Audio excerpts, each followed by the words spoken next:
Well, hello, my lovelies. It's Murky Meg here. It's Wednesday, the 22nd of November. I know a couple of videos ago I said October, but it's definitely November, so I apologise for that. But it seems that Meghan and Harry are on the offensive PR campaign once again. They have been seen at a hockey game in Vancouver to try and plug Invictus Games. You know, the one that's in the news at the moment because they're in massive amount of debt and two of their CEOs have either walked or been sacked, and there's a lot of cloud of negativity about, ooh, is it going to go ahead? Is it not going to go ahead? Are they in difficulty? Is there trouble in paradise? Are the grifters' excessive expenses a little bit to blame? What do they actually charge to Invictus Games? Now, they've travelled to Vancouver in Canada. Nobody's really mentioned how they got there. I suspect it was private jet, because no evidence on the contrary has been proven that they flew commercial, and it's common sense that they've flown private on so many occasions that this is just going to be one of them. Anyway, they were there at the NHL hockey game and they were seen bopping to Simple Minds and enjoying a drink as they watched ice hockey clash in Vancouver, joined by their entourage. That's right, they now have an entourage. Who is this entourage, I hear you say? Well, it's Marcus Anderson. He's popped his head up again. You know, Soho fame, the one that's been very quiet, although he did kind of do a hike with her about 6 months ago. He was spotted in this weird outfit. But yes, popped up in Vancouver. Apparently it was a surprise visit, because all their visits are a surprise, aren't they? However, it's not such a surprise that their names were put up on the screen. Yes, their names and their titles. Not only using their titles, but they're using their royal logo. Not Archwell logo, they're using their cipher. You know, the one that's supposed to look like a H and an M, but actually just looks like an M and a crown. The one that was predominantly used for them when they were part of the royal family, and it was when the Royal Foundation split into two. This was their logo. They're not forbidden to use it, and they have been using it on their headed paper when it's not part of Archwell. Gosh, they love to ram those connections to the royal family. But yes, Prince Harry, Duke of Sussex, Meghan Markle, Duchess of Sussex, with their royal logo. So it can't have been that much of a surprise because they've got the names on the screen and their logo. Apparently they watched the ice hockey from a VIP box at the Rogers Arena in Vancouver. Apparently when the Canucks won the match, Harry leapt up and Meghan put down her wine glass so they could both dance and celebrate the victory. A Simple Minds hit, Don't You Forget About Me. Oh, that's quite ironic, isn't it? And apparently Harry kick-started the action by dropping the puck. Something that his grandmother did in 2022 when the same teams played on her Golden Jubilee tour. Now, isn't it funny that the same teams played that night that Harry and Meghan were there, and Harry just so happens to drop the puck? Again, pushing that narrative and connection with the royal family. These two are so orchestrated, it really does stick in my gut. I don't believe in coincidences, and I believe that this was orchestrated to line up with that connection. It's also been orchestrated to try and fudge all the negative press that Invictus are now getting. Apparently it was a publicity thing to say, hey, the Invictus Games are being held in Canada next year. Isn't that fun? And while I think that the Invictus Games is positive, especially with regards to veterans, the connection with Harry and Meghan, I don't think that's working anymore because it's just always become, and it is now becoming, all about them. Incidentally, Meghan was seen wearing a eye-watering £125,000 worth of jewellery. Yep, £125,000, not dollars. In dollars, it's $156,000 in jewellery to a hockey game. And she threw her arms up many times to make sure that jewellery was seen. It's a age-old play of hers. She always makes sure the jewellery is on show. And I've spoken about this many times on this channel. It's her validation as such. I'm a firm believer that's how she validates herself and her worth. Look at how much I can afford. You know, with the whole Harry and dropping the puck, it's pretty bad when you're reaching to recreate your grandmother's steps just to get a semblance of attachment to what you've lost. The thing that really, really grates me is the use of the titles on the screen and that monogram. It's so pre-arranged. It's clearly a PR stunt because the use of the titles on the monogram. If they hadn't have had that, I would have actually have said they're just enjoying a game. But the fact that Harry's dropping the puck, they're in the VIP suite, it's all arranged. It's all to do with strategic PR. I want to know why they didn't use the Archwell logo, why they're using the Sussex Royal logo. It's a genuine question. Why are they using that on the screen? If Archwell production was done to produce the Heart of Invictus, and Archwell is their baby, their charity, then why are they not using the Archwell logo? Why are they using the blue monogram of the H and the M with a crown above them? Using their titles and the royal cipher that was granted to them on their wedding day in a Commonwealth country, no doubt, seems extremely tactical in my honest opinion. And quite frankly, desperate for any link to royalty. I'm also told that the announcers made the connection between Harry and his grandmother doing the same thing of dropping the puck. Do you not find that a little bit weird?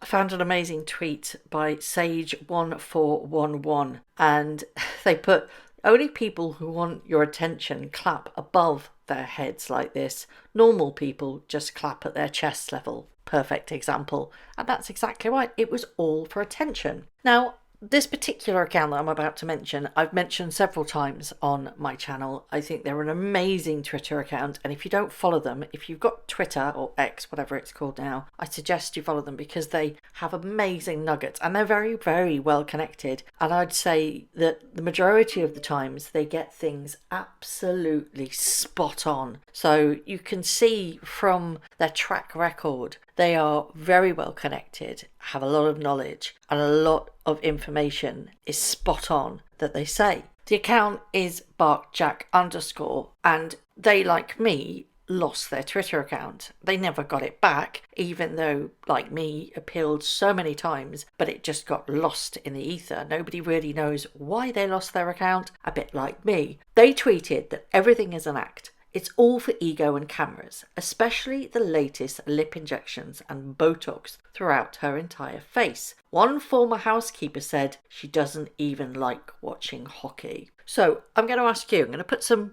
pictures, and I have been putting pictures all throughout this video. What do you think Meghan Markle has done to her face?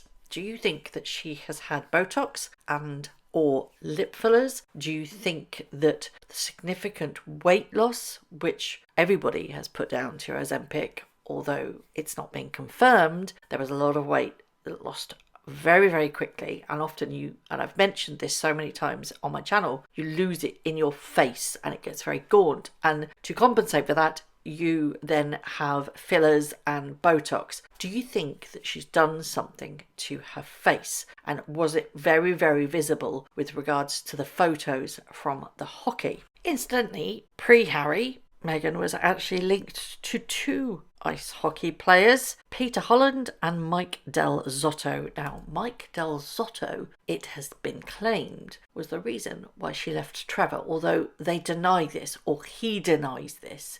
But the gist of the story and the line that everybody went for was that it was after Trevor, but before Corey. Now, while in Canada, Meghan also paid a repeat visit to feminist climate change group to have a heartfelt conversation about women leadership and poverty in Canada. Right, okay, well, I'm just going to take one little bit of that. Climate change. Stop using private jets. again, she is associating herself with climate change, yet they are frequent flyers of private jets. I find that exceptionally hypocritical. And again, this is the official photo from Justice for Girls. You see the jewellery on display yet again. It's a classic trait of Meghan where she has to make sure her jewellery is in every shot. Why? It is a genuine question I want to know. Why is she so obsessed with jewellery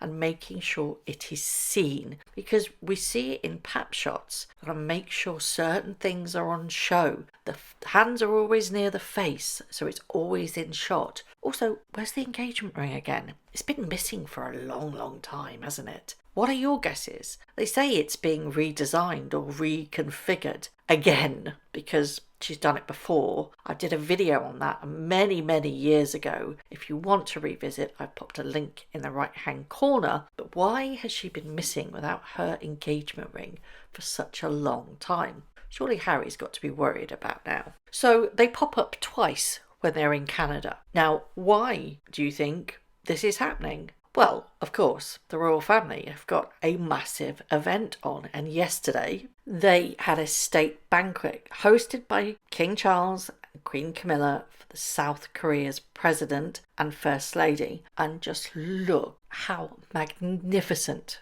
the Princess of Wales, Catherine, looks. She looks exquisite. She's actually wearing the Queen Mother's Strathmore Rose tiara, which hasn't actually been seen for 100 years. It's never been worn for 100 years, and Princess Catherine got to wear it. And a white Jenny Packham gown. She looks ethereal, and this is what is going on. It's PR stakes. Who can get the most coverage? Now, again, I will mention this Twitter account, BarkJack_. They warned us many months ago that Harry and Meghan have entered a PR media blitz era. And it seems that wherever they can be, they will be. And they will be making sure that they are seen. It is so obvious a media ploy to draw attention to them. It's quite pathetic, really. And yes, Meghan was wearing her blood diamond pinky ring again. Now, there's long been questions about the origin of this pinky ring, which Meghan has worn on numerous occasions. And it was in 2021 Prince Harry and Meghan denied claims that the band was fashioned with diamonds gifted to the couple by a mystery donor in the Middle East, before clarifying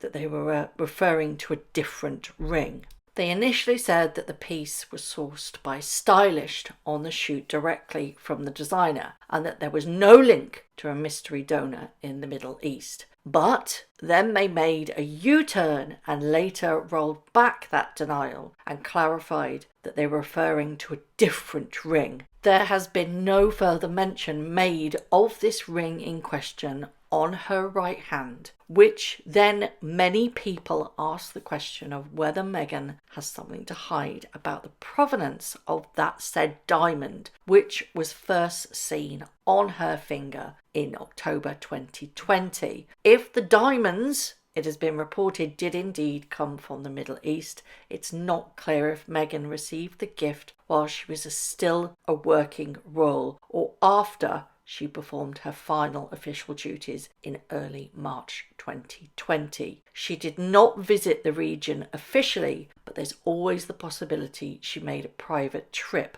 or so the reports have said. Buckingham Palace only publishes a list of gifts received by royals while on duty in the UK or overseas, and there is no public record of Meghan being given any diamonds. Gifts sent to royals outside of official engagement are recorded but not made public. The palace previously directed inquiries about the diamonds back to the Sussex's representatives in the United States. And it's been mentioned so many times that this particular ring is that ring of question whether or not it has very dodgy dealings and where that diamond came from. The fact that she's wearing it again so brazenly when so many questions are still out there speaks volumes, in my own personal opinion.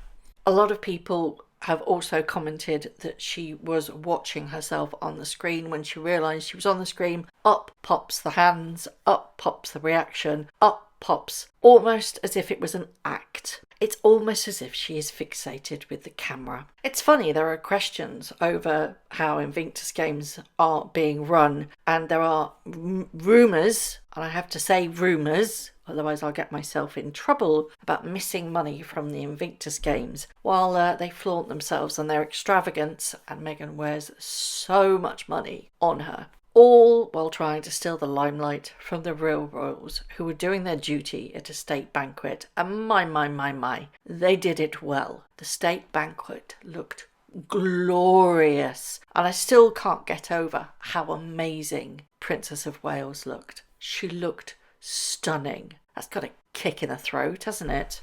So, my opinion, this was just another yet again PR stunt to claim the headlines, to make sure that they were in the media, and to make sure that their PR went crazy. Didn't quite work because they look, in my opinion, like fools trying to steal the limelight from the real working royals who looked spectacular. One was dripping in diamonds, wearing a Queen Mother's tiara, wearing a Royal Victorian Order sash, which had her family order on it. The other opted for an ice hockey game. No comparison, really. So their PR games have failed, in my own personal opinion. The royal family glitters, the other does not. But what do you all think? Do you think it was just another PR attempt to grab the limelight? Do you think, actually, seeing as they're involved in the Invictus Games, and the Invictus Games is in Canada,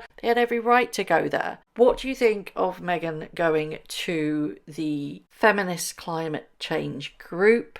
She's been there before, just after they quit the royal family, where she was gifted, I believe it was a necklace of significant value that was never seen again. Do you think it's just all, again, media push, media blitz, and it's just saturation overdrive? Or do you think genuinely had a right to be there? What do you think of the dropping of the puck that Harry did? Do you think, again, yeah, well, he's Prince Harry, he deserves to do that? The connection that they made, that his grandmother did the same thing, I find, it doesn't sit well with me. And what do you think of this whole Meghan and her jewellery aspect? And do you really think that's a blood diamond on her finger? If she hasn't got anything to hide, why on earth is the provenance not being confirmed? As always, I would love to know your thoughts.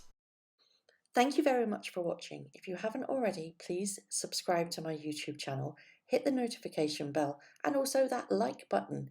I'd like to take this opportunity to thank all of my followers for all the tips and all the emails, DMs that everybody sends to me. It really is greatly appreciated. So thank you very much for watching once again.